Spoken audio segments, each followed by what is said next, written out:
Dr. Ken Berry, welcome to the show. Thank you, Stephen. It's great to be here with you. If you don't mind, I'd like to admit something on your show that I've actually never said before. When I first started doing this social media thing back in 2018, when all of the science around a low-carb ketogenic diet gelled in my mind and the immediate health benefits it could have for everybody, I was so naive back then that I thought, Nisha, my wife, has finally talked me into starting this YouTube channel. I never imagined that it would become what it is today. I thought, I'll make 4 or 5 videos just explaining this, pretending like I'm just talking to one patient and say, hey, look, here's the actual truth of this. I figured I'd make maybe 5 or 10 videos, and that would be all I needed to do. I figured that once I explained the self-evident nature of human physiology and biochemistry and how your diet makes immediate impact on that, either negative or positive, depending on what you're putting in your mouth, I figured that's all I'd have to do. That would be just so clear, so concise, so self-evident that everybody around the world, including the American Diabetes Association, the American Heart Association, they would all go, how did we miss this? I mean, it's literally 1 + 1 = 2. Obviously, that's not the case. And so I've been fighting this fight for years now. And finally, I started reaching out directly to the American Diabetes Association. They have their chief medical officer is Dr. Bob Gethay. And I would reach out to him on Twitter and be like, hey, you're welcome to come on my YouTube channel. Not for a debate, but for a discussion. I've got 3 million followers. You're going to reach a bunch of people with diabetes if you come on my channel. And explain to me why the American Diabetes Association, who's followed worldwide, keep in mind, it says American, but all other diabetes associations and organizations all around the world take their walking orders from the ADA. Come on my channel. There will be millions of people with diabetes you can reach. Nothing. No answer, nothing, just nothing. They won't reply. And so I would reach out to the ADA on Twitter. I would reach out on Instagram. I'd reach out on Facebook. And my replies to them would get hundreds of comments and hundreds of reshares and retweets. So obviously what I was saying resonated with the people, but silence from the ADA, right? And so I would go to their YouTube channel and to comment on one of their videos, and they had the comments turned off. And I'm like, I would never turn off the comments on one of my YouTube videos, because that's how you get the signal. That's how you get the signal that what you said either helped people or didn't help people. That's how you get the signal that what I'm saying makes sense. It's easy to understand. You read the comments. I'm sure, Stephen, you read the comments and you're like, oh, I should have said that better. I've misled people or I've confused people. Let me clear. And you learn from the comments. They've got their comments turned off. You can't comment on an American Diabetes Association video on YouTube, whether you're an American in Kentucky or you're somebody in Africa, in Kenya, or somebody in Europe and Italy. You can't comment. You can't ask a question. You can't say, hey, I don't really understand. Could you explain this better? No, none of that.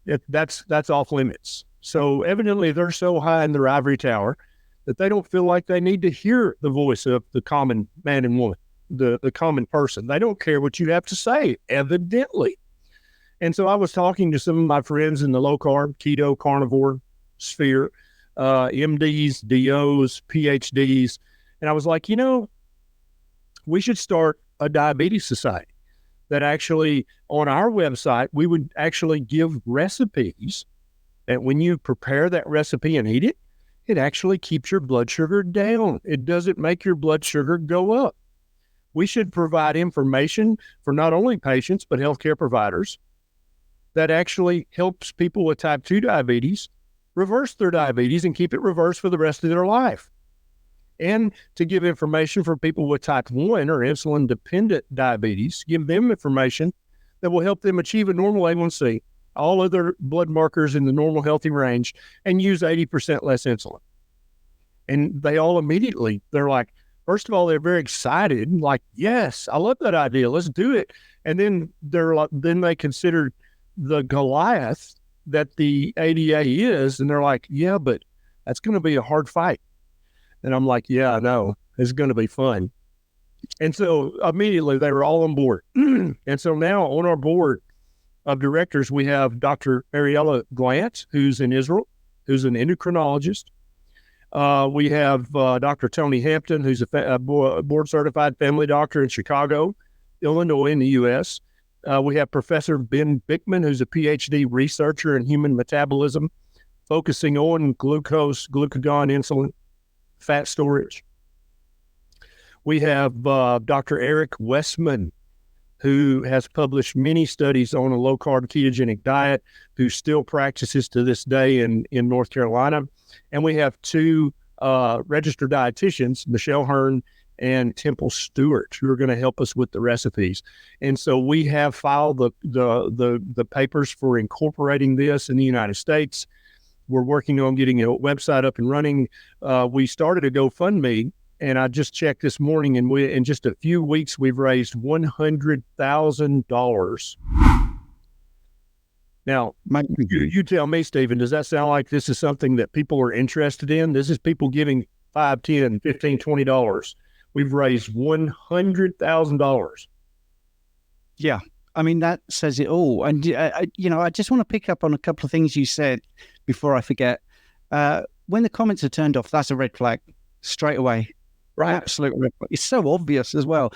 And before we started, I spoke about my journey to you, and I learned more once I'd got my specialist practitioner certificate for obesity and diabetes. I learned more in the first year talking to people, and all of them were ignoring my advice. All the ones that were doing well. And I did not take it badly. I took their comments, and that's how I learned, because they live with that. And this is what bugs me the most. If you've got diabetes, if you've got type 1, type 2, other types of diabetes, you're living with it. You know that. You know. And you also know, if you've got a glucose monitor or a continual glucose monitor, whatever, what foods will put your blood glucose up. So these are educated people. And you're right. I mean, 100K, by the way, in the description to this video, there is a GoFundMe link. Please, please show Ken that in the UK, we are just as interested in this, because it's huge. We're all fed up with being told stuff that we know. That's the thinking that we came across in your frustration, both at the PhD and just now. It's so obvious. If you've got a problem controlling your blood glucose, the last thing you should be doing is stuffing your face with glucose. It's a no-brainer. It is a no-brainer. But when you have an organization like the American Diabetes Association saying, oh, it's okay, eat the rainbow, eat everything in moderation. Here's a recipe for muffins that actually contains literal sugar, plus ground up wheat, which is made of 50% or more of starch. It's going to break down immediately into sugar. If you were wearing a continuous glucose monitor or checked your blood sugar an hour after that, it's going to be sky high. That's going to glycate millions of cells in your body. When you get your A1C check, it's not going to be normal. Following the literal recipes that the preeminent world authority on diabetes has recommended, you need to make this recipe at your home and eat it. Another thing they do that we're not going to do at the ADS is their serving sizes on their recipes will be literally one bite. Now, we're all grown-ups here, right? When it says, oh, eat 1/3 of a cup of this. It's not going to happen. It's not going to happen. And so that's how they're able to make the recipes look even healthier than they purport them to be, is to give you a tiny serving size. Now, why do they do that? I don't know. The reason I would do that is if I knew my recipe was really, really unhealthy, I wouldn't want to take the blame for that. I would want to put the blame on the patient. And so I would say, just eat 1/3 of a cup of this, or just eat one cookie. And then if you ate more than that, hey, guess what, Bubba? That's not my fault. That's your fault. You glutton, you ate too much. So another thing that the American Diabetes Society will have, the recipes will be rational serving sizes that a normal human would probably eat and go, good, that's enough.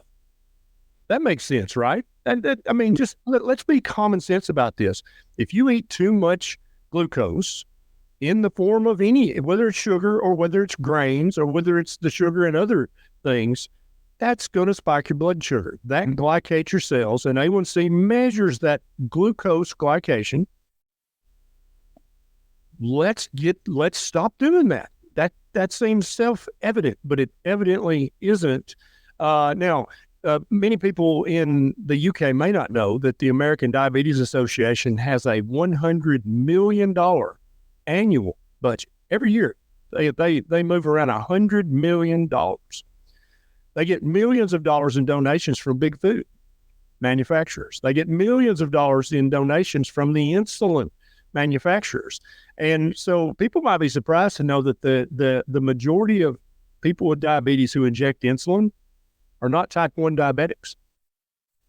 Their biggest market for insulin is type 2 diabetics who have eaten so many carbs for so long, they're already taking 2, 3, 4 type 2 diabetic medications, and their A1C so high, they're so sick that you actually put them on insulin. That's the majority of their market. So do you think that Eli Lilly wants the average type 2 diabetic to know that, hey, you don't need to inject insulin at all, just cut your carbs? You'll never have to inject insulin. They don't want you to know that. They want you to think, this is chronic and progressive. We don't really know what causes type 2 diabetes. It's probably genetic. You just need to take your medicine and eat all things in moderation, inject your insulin, eat the rainbow, inject your insulin. Whole grains are good for you. Inject your insulin, drink some fruit juice every day, inject your insulin. That's the message. That's the message not coming from Big Pharma. You would expect that. That's just human nature. They want to make more profit. That's not the message from Big Food necessarily. They want to make more money. Duh, of course. But when it's coming from the American Diabetes Association, they're a nonprofit, Stephen. Why would they be saying things that benefits the deep pocketbooks of Big Food and Big Pharma? Could it be those $1 million donations they get every year? I don't know. I don't want to be conspiratorial, but you tell me, what other explanation can you come up with? Oh, it's a mystery, Ken.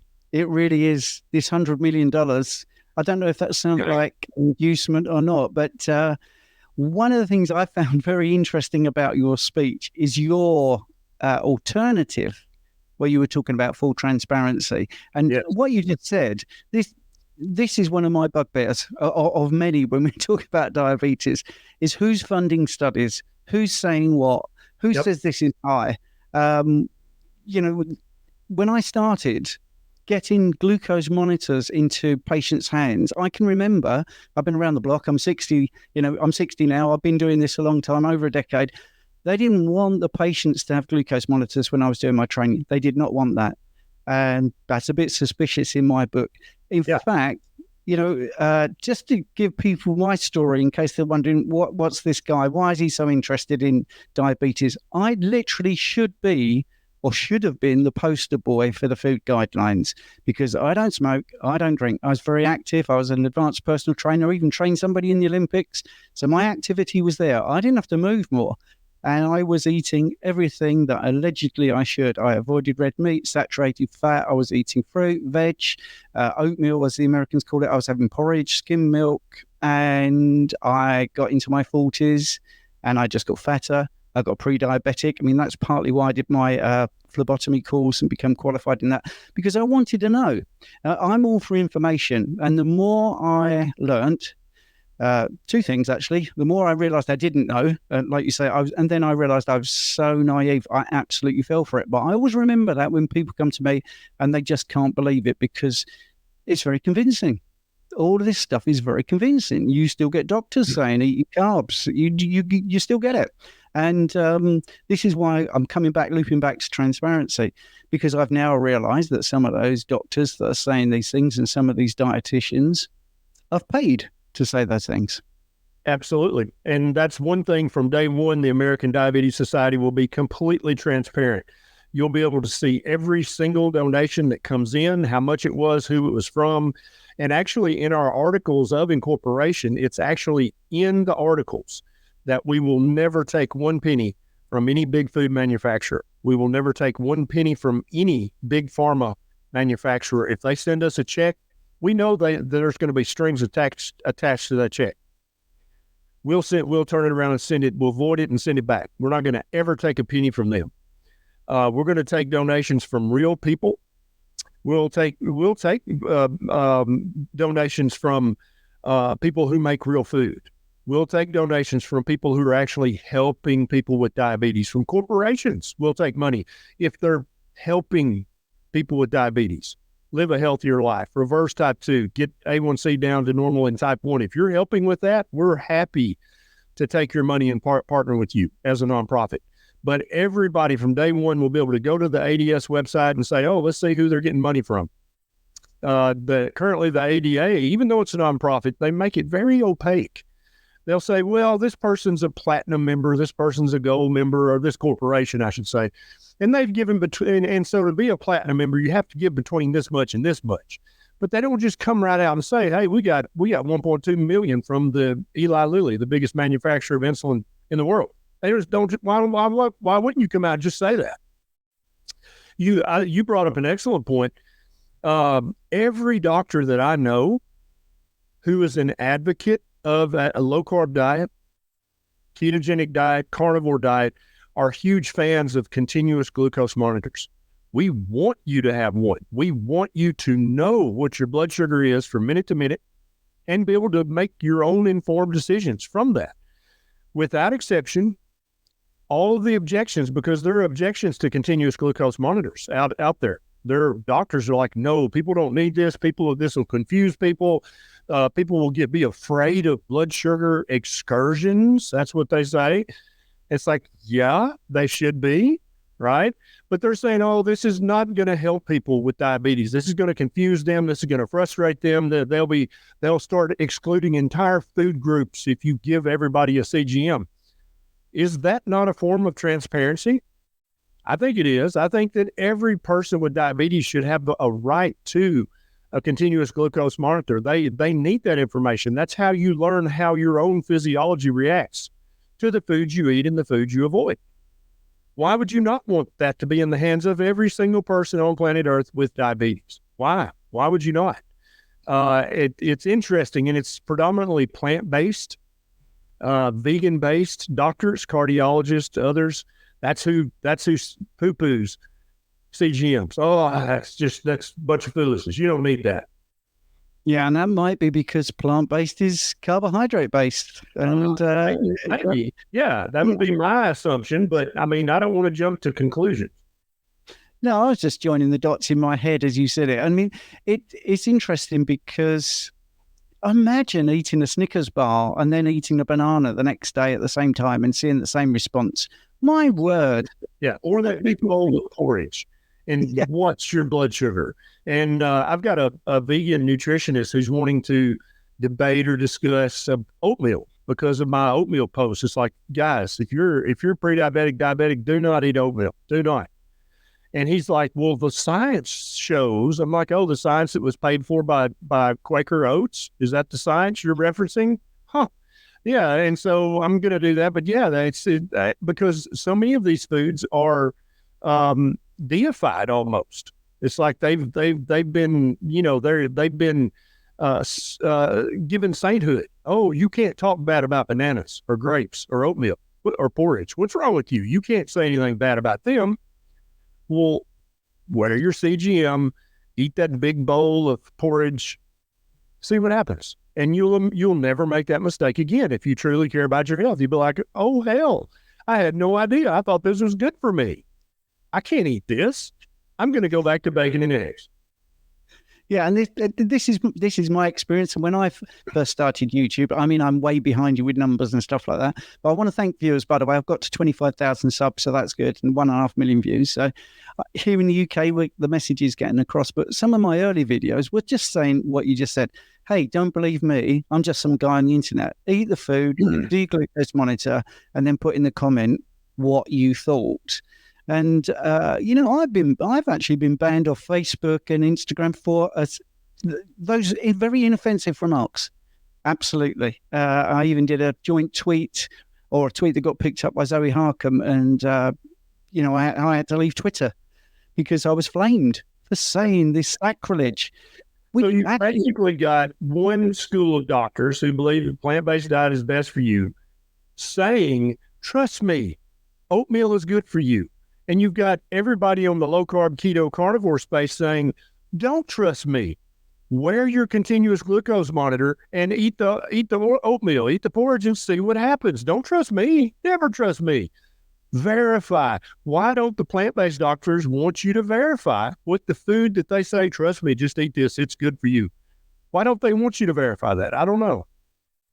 Well, my guess is, it's the same reason why they turn the comments off. I mean, I absolutely love the comments. I answer every comment, and I've even had people say, I bet this comment's going to get deleted. And I'm like, no, we're going to leave your comment on here, and I'm going to respond to it, and we're going to let people read it, and they can make their own mind up.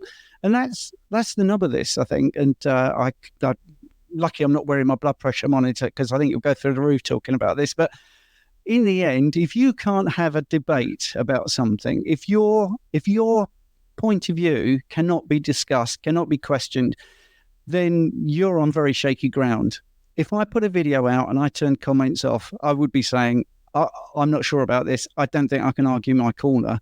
And sadly, that is, I don't want to say the other side because it sounds divisive, but everybody that seems to be pushing for, a plant-based diet, for instance, they don't want comments. They'll actually say, like on Twitter, I'm not allowed to reply because I'm not a selected person. Right. Well, if I tweet something, it's game on. Everybody can say whatever they want to do. I always put links to studies. One of the things I did was a study about oatmeal, and I even did a video showing you how you could look at the conflicts of interest, because it was so hidden that it was Quaker Oats that funded it. And you still get people saying, well, yeah, but, I like my porridge. And that's the other thing. When I was 20, I did like it. I did like my porridge, but I didn't realize the damage it was doing. And I think, because I was a serious athlete, semi-professional soccer player, these medals behind me are for middle distance running. I won a tennis tournament. That's not me being big-headed. I'm trying to get across to people that I actually cared about my health, and I fell for it all completely and utterly. And I think I would have done better if I'd had the proper information. And that's the thing that you're doing, Ken, is you're going to get the real information out there with no vested interests and say, your health is in your hands. We're going to just say, have a look at this and you decide. And that's what the ADA isn't doing. It's completely 180 degrees to that way of thinking. Absolutely. And it's time for that to stop. And that's why we formed this nonprofit. And that's why we'll soon be on all social media platforms, revealing the truth to everyone around the world with diabetes. And let me just repeat, if I said it already, even though it's the American Diabetes Society, we plan on promoting this message all over the world.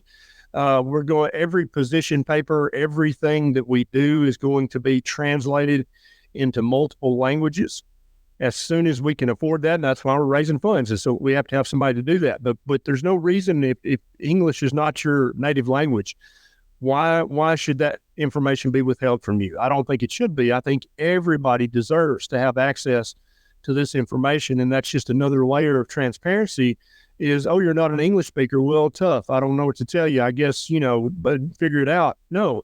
Why not make this available in the 5 most spoken languages on planet Earth? Why not do that? If we can afford it, why not put it out in the 10 most spoken languages so that everybody with very little friction can read this and go, oh, I had no idea. The carnivore space is so generous. And I think we need to do unusual things as well to get a bit more traction, talk in a different way, and be as smart as the plant-based people. They do one thing. Sorry, I've rabbited on. You're the guest, but I just want to get this across because I think a lot more people will see this. We don't demonize the other side. Right. That's what they do. They demonize eating meat. They use terrible words like, meat is murder and all this sort of stuff. We don't do that. We just trying to get people to make their own decisions. And I think that's the biggest thing about this way of eating. We're not sort of activists. We're just passionate. And you know what they do? They use very inflammatory, very offensive language, and especially when it comes to climate and things like that. And one of my good friends, Dr. Peter Ballerstadt, he once said, you know, nobody ever considers the carbon footprint of all of the hospitals and medical procedures and pharmaceutical factories. I'd love to know what that carbon footprint is. And he said something that I stole from him, is that when you improve your health personally, you improve the health of the entire planet. And because you're not going to need nearly as many pharmaceuticals, where did they come from? Where were they manufactured? What's the by-waste of that? You're not going to need nearly as many doctor visits and hospitalizations. What's the carbon footprint of that? You're not going to die as soon. You're not going to be as sick. You're not going to be wasting resources of your country or the resources of our wonderful Mother Earth. You're just not going to be wasting as many resources, and you're not going to be producing as much waste, plastic and otherwise, the healthier that you are. And I thought, that's brilliant. I'm stealing that immediately. I'm going to take that. And he's exactly right. But I want everybody to think about it that way, because we're all said, oh, you know, use paper straws, oh, walk to work, ride your bike, whatever, because everybody wants to do their part. We all do. One way you can do your part to protect the planet is to be as healthy as you possibly can. And I think that's a much bigger piece of the puzzle than many of the other pieces that are talked about continuously in the mainstream media. And so also you get the benefit of actually enjoying your life more because you're healthier. So why not do that? There's just so many ways that you can frame the arguments that demonize one side. And I don't know why they do that. I would demonize the other side if I were afraid that they were right, or if I were afraid that they were going to win. Then I might try to demonize them. But I don't want to do that. I want to have discussions with them. I love it when I get vegan comments in my YouTube, where I have comments always turned on, by the way. I love when the vegans come and say, hey, what about this? What about this? What about this study? I love that, because I've never put myself out there as the perfect arbiter of the truth or the science or any of that. I'm learning as I go, just like everybody else. Everybody should admit that we don't know it all, especially you know enough, Stephen, to know that when it comes to human physiology, biochemistry, molecular biology, we probably know 10% of what it will ultimately be known. I guarantee you there are pathways and there are substances that in the human body that are super important we haven't even discovered yet. Guaranteed. I actually think that no single human being will ever be able to understand the totality of human physiology and molecular biology. I think only a large language model, artificial intelligence, that's the only way we'll ever be able to understand how deeply it goes. If human biology and physiology goes 10 levels deep, we have a pretty good understanding of the first 2 levels. Guarantee you, we'll just wait 5, 10, 15 years, see what we know then that we didn't know now. And so anybody who's going to present themselves as haughty, as the expert, as we've got this figured out, immediately you ought to have suspicion, because I can promise you they don't know. I was talking to a nurse practitioner here in the United States the other day, and it was after a live I'd done, and she's like, it's frustrating and it's almost depressing when I hear you talk, because I realize just how much I don't know. And I said, well, you can't look at it like that, because every day I'm faced with all the things I don't know, probably don't know, and definitely don't know. That's just another learning opportunity.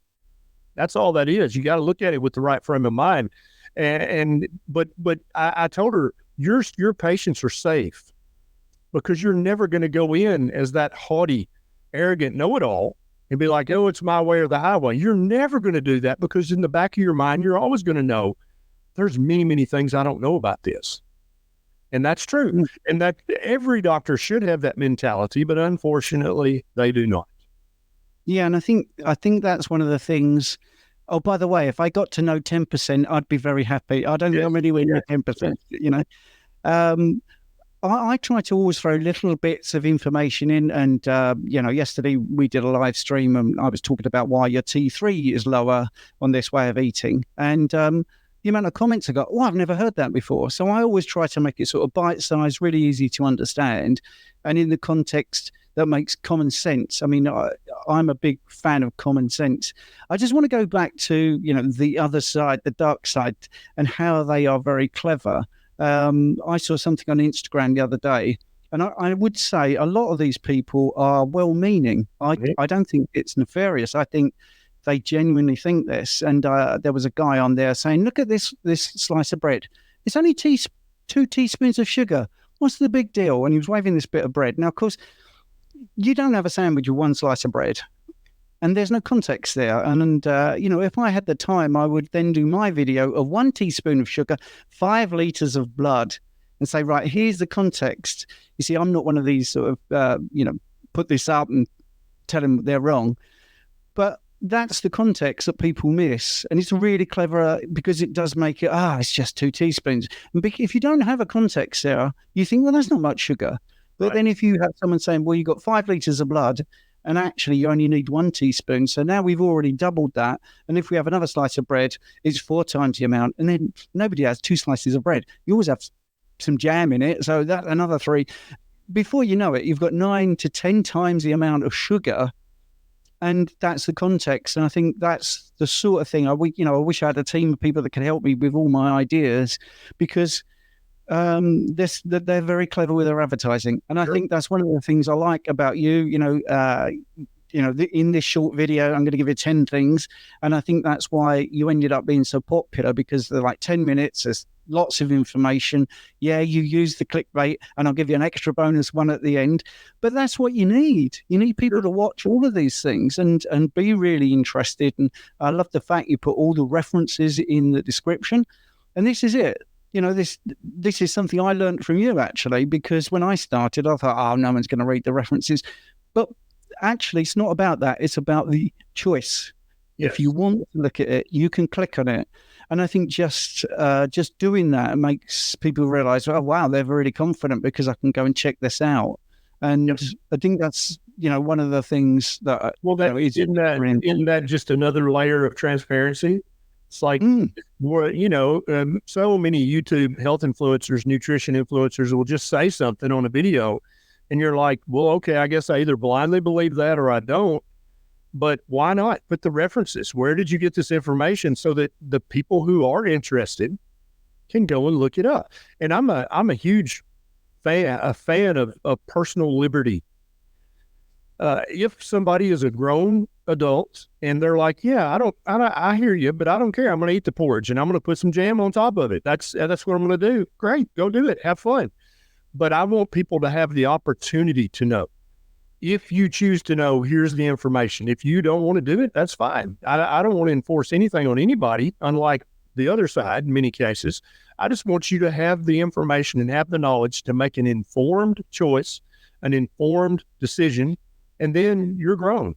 You get to go do what you want to do, but at least you know what the consequences will be. But you still have every right to do what you want to do. Yeah, I think informed consent is like the biggest deal, especially in the last 4 years. I mean, that's the big thing I want people to know. If you're eating or drinking a can of soda, all right, know how much sugar's in there and know what could be the potential downsides. And if you still decide to do it, great. And in fact, when I'm coaching people, if they say to me, I really love my coffee, I really love it, could it be causing me some problems? I'm like, well, why don't you take it out for a week and see if the things that are worrying you, heart palpitations or lack of sleep or whatever it is, see if it goes. I mean, this is the beauty of this way of eating. You've got that elimination where I think most people in carnivore and keto actually have a bit more control over what they put in their mouth. So you can do the experiment. And I always say, at the end of it, if you feel amazing, but you miss your coffee, then it's a net benefit thing. You make your own decision. If your knees ache because you're drinking coffee, but you love your coffee more than you're worried about the knees aching, there you go. There's your decision. But I think that's been one of the bugbears. I just want to touch on one other thing that I noticed from many, many years of doing bloods. And I wanted to put this to you because you might not have heard this before. There's 3 markers that people worry about with this way of eating. And there's a commonality to it. So the EGFR, the estimated glomerulus filtration rate. So the filtration rate of the kidneys, LDL cholesterol, which it isn't, it's a lipoprotein, obviously, and HbA1c. All of those tend to track a different way to all other markers, like lower blood pressure, better body composition, all of those sort of things improve, but these seem to go up. One of the things I want to say is those three things have one common thing in together, and that is they're all estimated. They're not direct calculations, and they're all based on somebody's opinion and assumptions based on the normative ranges of bloods, which are normally from people taking 60% carbohydrates. And all of those readings can be disproven with other tests. And that's the one of the things I'm finding. I think because people know I've got the bloods background, they'll say, my EGFR is terrible. My doctor wants me on dialysis. And I say, well, go and get a cystatin C test and let's get your filtration rate right. And straight away, it's much better. And, I've got loads of nice reviews and stuff saying, wow, thanks for explaining that. I just wanted to get that out there because I'm finding that more and more often that people worry about the numbers rather than thinking about the presentation of their symptoms. And, I think you did a book about bloods as well. So I'm not plugging my book. You've got the book as well. Do you feel the same? Do you feel people are too bogged down with numbers and proxy markers and forgetting how they feel? Yeah. In any time I'm talking about lab work, one of the very first things I talk about is that your symptoms are just as important, if not more important, than your lab results. And the A1C is a classic example. It's a great proxy marker in most people, but in some people, it's not a good, very good proxy marker. And I'll give you an example of that. In the carnivore community, we see about 5 to 10% of people, their A1C will start to creep up after a few months on really strict carnivore. And this worries them because, they used to be type 2 diabetic or pre-diabetic, and they're like, what the hell? My A1C is going up. This can't be good. And so the A1C is an estimated number. That's exactly right. And we know that there are many things that can make the A1C falsely low, like drinking too much alcohol, and anything that causes your red blood cells to die quicker is going to give you a falsely low A1C. So drinking alcohol, smoking tobacco, and many, many other things, and as well as medical conditions that make your red blood cells die prematurely, that's going to give you a falsely low A1C. But now we're learning that there are things that can give you a falsely high A1C, one of which is eating a very nutrient-dense, uninflammatory, ancestrally appropriate diet, like a carnivore diet. About 10% of people, their A1C will start to creep up. And so the way we verify that that's not a problem is by checking an actual marker, such as glycated albumin or a fructosamine test. And in every single carnivore whose A1C is starting to creep up, when we check the fructosamine or the glycated albumin, 100% of the time it's normal. And so then we can say your red blood cells are just living longer. Instead of the average of 110 days, that's what the average red blood cell lives, yours are living 120, 130 days. And we know that because the albumin, which is just a molecule, it's not a living cell. That's what we're checking when we check fructosamine or glycated albumin.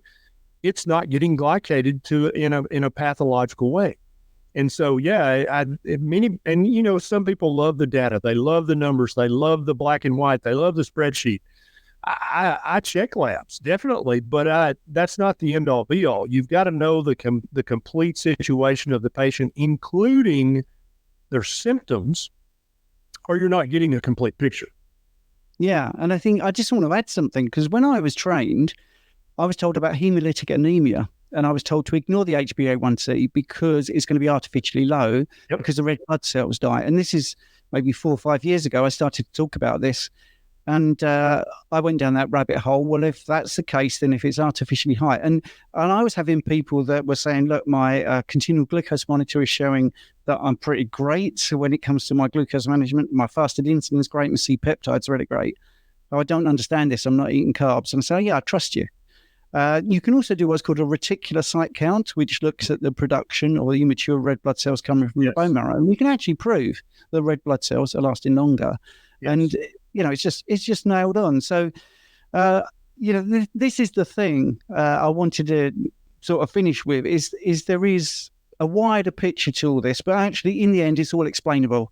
If you've got any worries about this way of eating, ask the question, because there is always an answer, and it's common sense. It makes common sense, and I like to base mine on historical, medical information. So I've got my Guyton's text, medical textbook, and I'll look that up. That was before Big Pharma sponsored medical books, and I said, that's when I trained about the hemolytic anemia. So what's the reverse of that? And I go through the sort of common sense. Anyway, right.